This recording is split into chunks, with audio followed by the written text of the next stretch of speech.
Do you need some help? Okay, I'll back up. Pretty good. It's okay, they're gonna get dirty, that's okay. I wiped it off in my pants. That's fine, you're good. You're doing a good job. I love you guys. Love you too. Love you, Mom. I got quick. I don't have any sprouts coming up yet here, but they will soon.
That's a lot of soil. I told you guys about this garden in the vlog yesterday as I was kind of picking out some things to plant back here. This space is a little bit of an afterthought. I'm so out of breath. This space is a little bit of an afterthought. I have wanted to put a garden back here for a while, and I didn't do it the last couple years because we didn't have water run back here, and I just thought getting it properly irrigated was going to be kind of more than it was worth. We have water back here now, and we're already running everything over here for the greenhouse. It's not going to be that big of a deal to water this as well. And the soil here on its own was, I mean, it was pretty okay. I'm not going to call it good. But it was better than the rest of our farm because of the fact that we used to have some animal coops and barns back here. So what we did was we just ran the tiller over it when Ben brought his little tractor pulled tiller the other day, and I've added just a couple inches of compost on top of that. And essentially what I would like to do going forward is to establish this as a no dig space. This year I didn't have time to establish that, so I'm doing this, and from here on out I will just amend this by adding on top of it rather than turning the soil every year. What do you think, baby? You ready to plant a garden? Oh, are you worn out from moving all that soil? Was that just too much for you? Yep, going to sleep.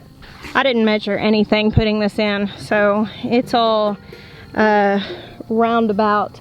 This is about 35 feet long and probably about 14 or 15 feet wide, maybe a little bit bigger than that. So we tilled it, put the compost down, and I ran cardboard here that will put straw over the cardboard. We'll also mulch these rows with straw as well. This whole garden will be mulched pretty heavily with straw. These two rows kind of ended up being about 4 feet wide. This one's probably more like 3, and the walkways are 18 to 20 inches or so. And if you'll see down here on the end, I kind of did an area that runs the opposite direction. I'm gonna plant that with sunflowers. Ben had the tiller out here the other day, so we were like, well, we'll go ahead and till this. And then I noticed that the forecast had kind of shifted, and we have the possibility of some rain, not super heavy rain, but pretty consistent rain over the next 3 days. And so I wanted to get this compost down on top of the tilled ground, just as a little bit of an insulator, because a lot of times if you till anything and then it rains, it ends up kind of compacting down again. So I wanted to layer this compost on top of it to avoid that. And since it's already in, we have warm temperatures over the next few days, and there is going to be light rain, I feel like it would be a good time to go ahead and plant this. Do we have enough cattle panels for me to put a couple arches in this garden? Maybe just a couple? You wouldn't have to say no words, and your facial expression communicated everything I needed to. I don't really need them, but I think it would be really pretty, and I'd like to experiment growing them in like the different orientation from all the rest of mine, just to see if it casts a shadow and causes an issue, because that's a concern some people expressed, and just be pretty. Okay, well, let me think. I know that I calculated how many we need for all the tomato walls in the greenhouse, which is many. Then I figured, well, she's probably going to throw us a couple arches in there. So I added a few for that. And then I figured you'd probably throw some extra arches in the main garden, so I added a few for that. And then I added 6 more. So yeah, we've got enough. Okay. Look at this beauty up here. Her turn's coming. All these gardens in the back, planting all the squash and cowpeas and potatoes and sweet potatoes and melons and everything I'm putting back here. You know, they're not gonna be as high maintenance while they're growing. So I'm really just kind of getting those in. I will spend more time working in this garden in the greenhouse, because tomatoes with pruning and trellising and all that stuff, they take a little more work. Picking beans, all of that. So really right now I'm trying to knock out these back gardens so I can shift gears and really pay more attention up here in the front. You lost, lady? That is not where you belong. You either. What are y'all doing? Here's my stuff laid out. This is what I'm thinking about planting. I've got some markers already written for the things that I know I want to plant, and then I have a few extra things here that I'll just see how they fill up the space. Everything in this garden is going to be from seed. I'm just going to direct sow all of that. I get asked a lot if you can direct sow things like tomatoes and peppers and eggplants, and you can direct sow most things if you have enough time for them to actually come to harvest. And I have a growing season that's over 200 days here, so most things there's enough time for them to grow from seed in the garden. The only thing is with that, when you're moving more mature plants out into the garden versus direct sowing them, you're just giving them a head start, so you'll have your harvest sooner. And if you deal with issues like pill bugs or slugs and stuff like that that really go after seedlings, you may have more success with putting larger plants out, and birds and all of that. That has not been a big issue for me, so direct sowing is typically okay. Whenever it comes to things like tomatoes and peppers, however, peppers really take a while to get going, and my season is not so long that I really want to give up a large portion of it by direct sowing. So I like to start those things really early. And with tomatoes, they start dropping their blossoms once the outside temperatures are hitting 90 to 95 degrees. And if I direct sow them, they're really going to be hitting the peak production point when it's too hot for them to hang on to their blossoms here where I live in Central Arkansas. So again, I like to start those. This is something I'm really excited about.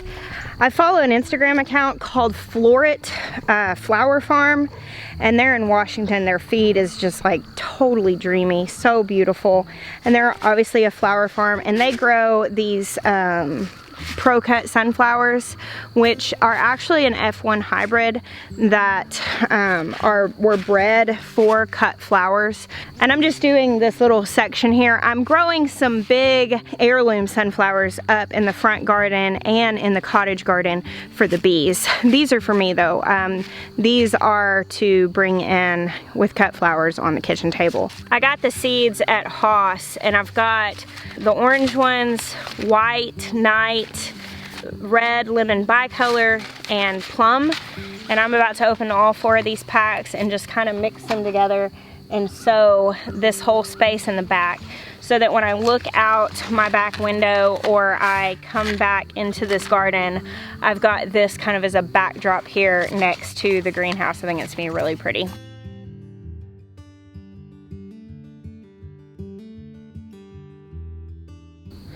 Check, that's done.